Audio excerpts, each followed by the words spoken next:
Hello everyone, and welcome to my channel General Hospital today. I hope everyone is having a wonderful day. Before we begin, please hit the subscribe button and give this video a thumbs up. Anna Devane slipped through the shadows of the Port Charles waterfront, her footsteps silent against the damp cobblestones. The night was thick with fog, the kind that clung to the skin and muffled sounds, making it perfect for secrets to be whispered and overheard. She hadn't planned to eavesdrop, not exactly. Her mission was simple: track Nathan West's movements. The PCPD had been buzzing with rumors about a new player in town, someone pulling strings behind the scenes, and Nathan's name kept surfacing in hushed conversations.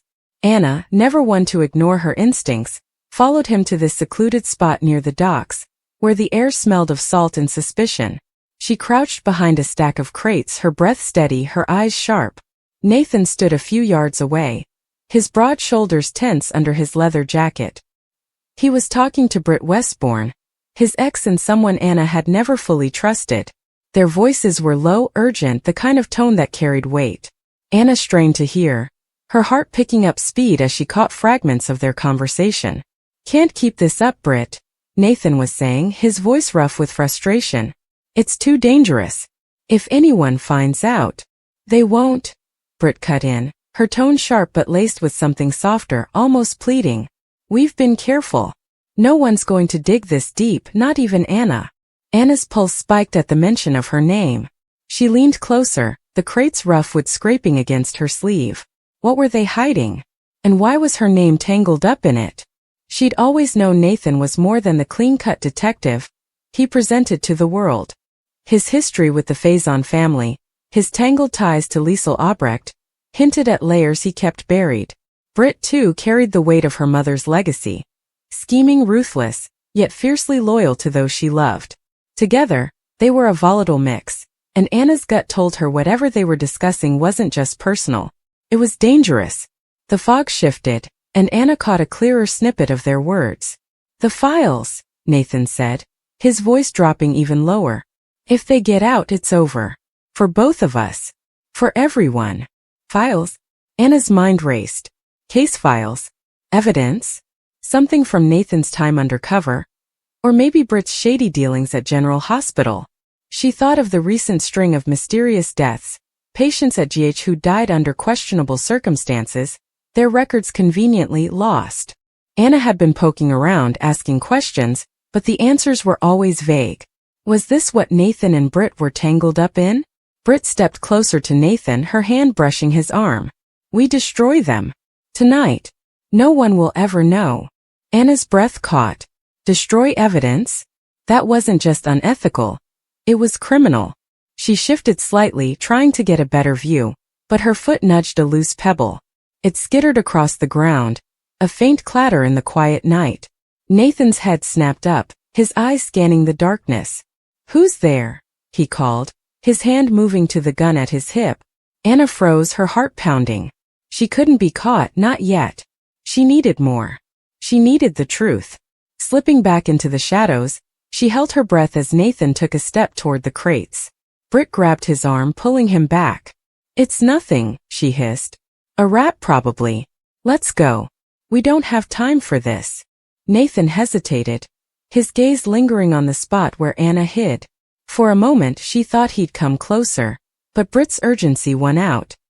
He nodded, and they hurried off into the fog, their figures swallowed by the mist. Anna waited until their footsteps faded before emerging. Her mind was a whirlwind. Files. Destruction. A secret so big it could ruin them both. She had to find those files before they were gone for good. But where to start? Nathan's apartment? The hospital? Or somewhere else entirely, a place no one would think to look? She headed back to her car, the damp air clinging to her as she pieced together what she'd heard. Nathan and Britt weren't just hiding something, they were scared. And in Port Charles, fear meant power. Someone somewhere was pulling the strings, and Anna was determined to find out who. The next morning, Anna sat at her desk at the PCPD, a cup of coffee gone cold in her hand. The station was a hive of activity. Phones ringing, officers barking orders, but her focus was singular. She'd spent the night digging into Nathan and Britt's recent activities, pulling records, cross-referencing cases. Nothing stood out, But that only made her more suspicious. Secrets this big left traces no matter how careful you were. She thought back to the docs, to Nathan's tension, Britt's insistence. The files they'd mentioned, could they be tied to the GH deaths? Anna had been investigating those quietly, not wanting to tip off anyone at the hospital. 3 patients, all deceased within weeks of each other, all with vague causes of death. The hospital had chalked it up to complications, but Anna wasn't buying it. And now, with Nathan and Britt in the mix, her instincts screamed cover-up. She opened her laptop and pulled up the hospital's public records. Britt, as a doctor, had access to patient files, and Nathan's position at the PCPD gave him leverage to bury evidence. Together they could manipulate records, make things disappear. But why? What was worth risking their careers, their freedom? Anna's phone buzzed, pulling her from her thoughts. It was a text from Robert Scorpio, her ex-husband and occasional ally. Heard you're sniffing around West and Westbourne. Be careful. They're not alone. Her fingers tightened around the phone. Robert always had a knack for knowing more than he let on. She typed a quick reply. What do you know? His response came seconds later. Not much. Just that Nathan's been meeting with someone off the books. No names, but it's big. Anna's jaw clenched. Another player. Of course. In Port Charles, nothing was ever simple. She needed to move fast, before Nathan and Britt destroyed whatever they were hiding, and before this mystery figure caught wind of her investigation. She decided to start at General Hospital. If the files were physical, they'd likely be stored there, in some locked drawer or restricted server. If they were digital, Britt's access as a doctor would make her the key. Anna grabbed her coat and headed out, her mind already mapping the hospital's layout. She'd start with Britt's office, then work her way to the records room. The hospital was its usual chaos. Nurses rushing past, patients grumbling in the waiting area. The sharp scent of antiseptic cutting through the air. Anna moved with purpose, her badge giving her just enough authority to slip past the front desk without questions. Britt's office was on the 3rd floor, tucked away in a quiet corner. Anna knocked once, then twice. No answer. She tried the door locked. Glancing around, she pulled a small lockpick from her pocket. Old habits died hard. Within seconds the lock clicked, and she slipped inside. The office was tidy, almost too perfect, with neatly stacked papers and a computer that hummed softly. Anna started with the desk, rifling through drawers. Nothing but medical journals and patient charts, all routine. She turned to the computer, bypassing the login screen with a trick she'd learned from a less than reputable contact. The files were organized, but one folder caught her eye. Project Sentinel. It was password protected, and Anna didn't have time to crack it here. She copied it to a flash drive, her hand steady despite the adrenaline coursing through her. As she ejected the drive, a shadow moved in the hallway. She ducked behind the desk just as the door opened. Britt stepped in, her expression tense. She didn't notice Anna, her focus on her phone as she typed furiously. Anna held her breath, praying Britt wouldn't look her way. After a moment, Britt grabbed a file from a cabinet and left, locking the door behind her. Anna exhaled, her heart racing. She waited a full minute before slipping out, the flash drive burning a hole in her pocket. Whatever Project Sentinel was, it was the key. She just needed time to dig into it. Back at her apartment, Anna plugged the drive into her secure laptop. The folder was encrypted, but she'd cracked tougher codes in her WSB days. Hours later, she was in. What she found made her blood run cold. Project Sentinel wasn't just a file, it was a dossier. Names, dates, medical trials. Experimental drugs administered to patients without their consent. The 3 deceased patients were listed, their deaths attributed to adverse reactions. But it wasn't just negligence. The trials were deliberate, funded by an unknown entity referred to only as the benefactor. And Nathan's name was all over it, not as a detective but as a liaison. Anna leaned back, her mind reeling. Nathan involved in illegal trials? Britt covering it up? And who was this benefactor? She scrolled further, finding a list of coded initials. One stood out. Says, could it be Cyrus Renault, the crime lord who'd been pulling strings from behind bars? Or someone new, someone worse? She needed answers, and she needed them now. Anna grabbed her phone and called Nathan, her voice calm but firm. We need to talk. Now. He arrived at her apartment an hour later, his face a mask of neutrality. What's this about, Anna? She didn't waste time. Project Sentinel. I know about the trials, Nathan. The deaths. The cover-up. And I know you and Britt are in deep. His expression faltered just for a second, but it was enough. You don't understand, he said, his voice low. It's not what you think.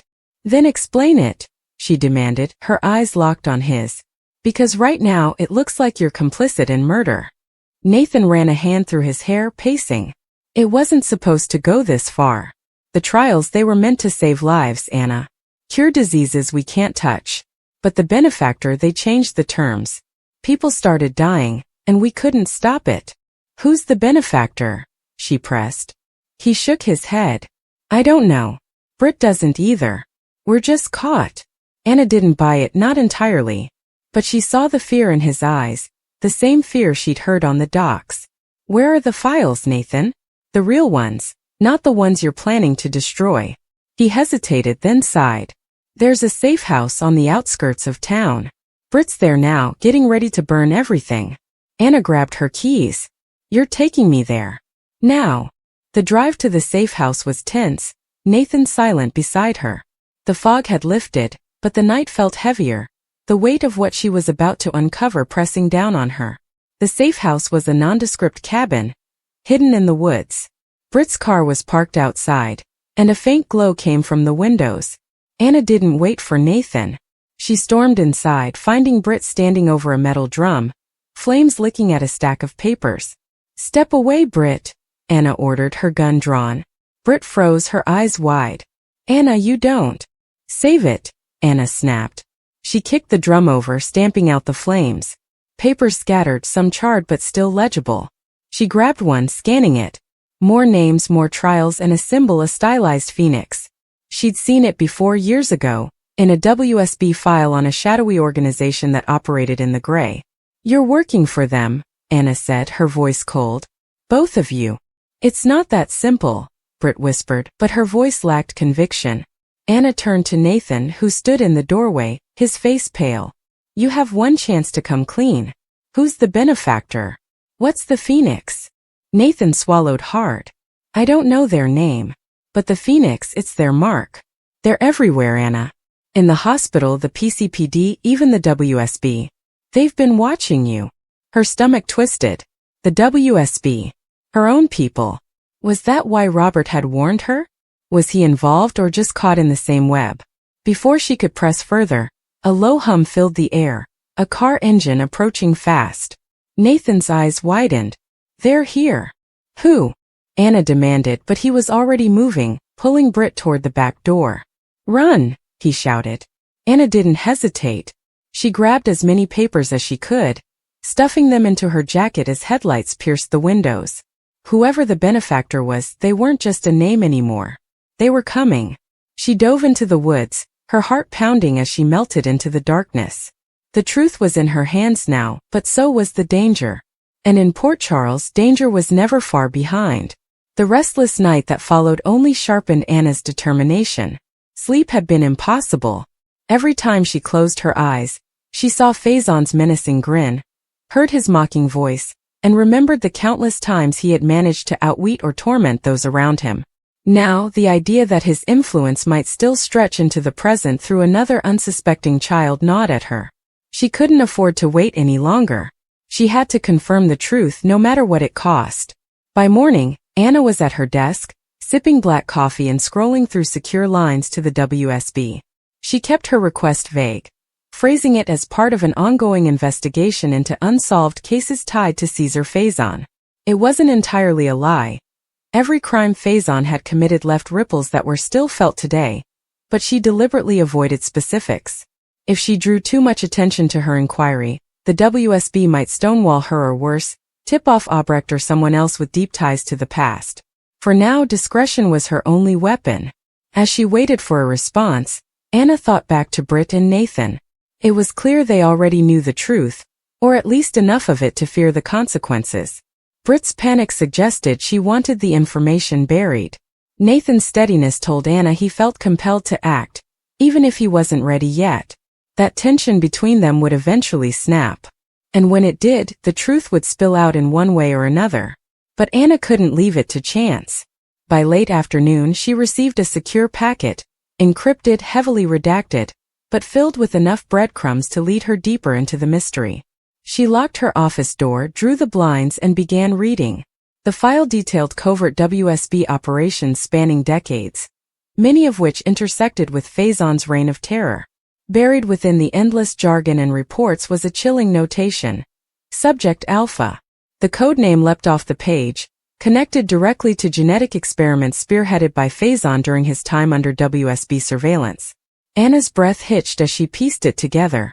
This wasn't merely about Faison fathering another child in secrecy. This was about deliberate manipulation. The file suggested Faison had engaged in clandestine programs, using both coercion and deception to create assets. Some children were raised as weapons, others hidden to protect the program's secrecy. Subject Alpha was specifically flagged as successfully integrated into civilian life. The words made Anna's blood run cold. Someone she knew, someone who had lived freely in Port Charles, could unknowingly be a product of Faison's twisted agenda. Her eyes scrolled frantically, but the name had been redacted. She slammed the file shut, frustration bubbling inside her. The WSB had deliberately scrubbed the identity. But why? Was it because the subject was still active, still important? Or was it because the truth would destabilize everything if revealed? That evening, Anna paced her living room, replaying conversations she had had with people in town. Could it be someone close to her? Someone connected to Nathan or Britt? Or could it be someone whose history already felt murky, someone who never quite fit the puzzle of their own past? She thought of Valentine Cassadine, who himself had been entangled in lies and experiments, but no, his lineage was already complicated enough, and his obsession with power made him an unlikely candidate for ignorance.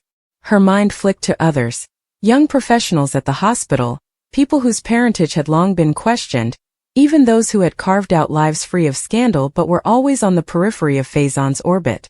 Meanwhile, across town, Britt sat alone in her apartment, staring at her laptop. The very files Anna had been poring over were mirrored on Britt's screen, only her copies were less redacted, stolen from archives she should never have accessed. Her hands trembled as she scrolled through the evidence again. She saw Subject Alpha's profile, the timelines, the medical notes. Every detail confirmed what she already feared. The person in question wasn't just close to home. They were someone whose life intertwined directly with people Britt cared about. If the truth came out, she knew the blowback would be catastrophic. Nathan arrived not long after, his jaw tense, his eyes clouded with conflict. "We can't keep stalling, Britt," he said firmly. "Whoever this is, they deserve to know. And the longer we hide it, the worse it'll be when the truth finally comes out." Britt's voice cracked as she replied, "You don't understand, Nathan. This isn't just about them. It's about everyone connected to them. It's about their children, their relationships, their entire sense of identity. Faison destroyed enough lives when he was alive. If this gets out, he'll destroy even more from beyond the grave." Nathan's expression softened, but his resolve didn't waver. "The truth has a way of coming out whether we like it or not. At least if we control how it's told, we can protect them." Anna, of course, wasn't privy to that exchange. But her instincts told her that time was running out. She decided the next step was to shadow Britt, to see if she might lead her closer to the truth. The following morning, she discreetly followed Britt from the hospital to a quiet spot near the pier, where Britt made a hushed phone call. Anna couldn't hear the words clearly, but the urgency in Britt's tone was unmistakable.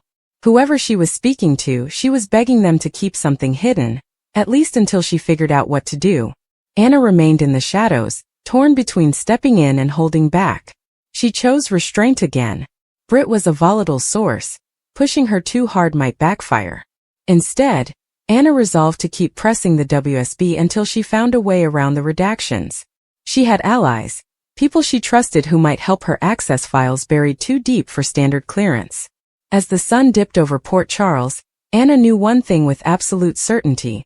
She was closer to the truth than ever. The name of Faison's hidden child was within reach. But every step she took toward uncovering it put her, and everyone else, at greater risk. The walls were closing in, and the secret, once revealed, would shake Port Charles to its very core.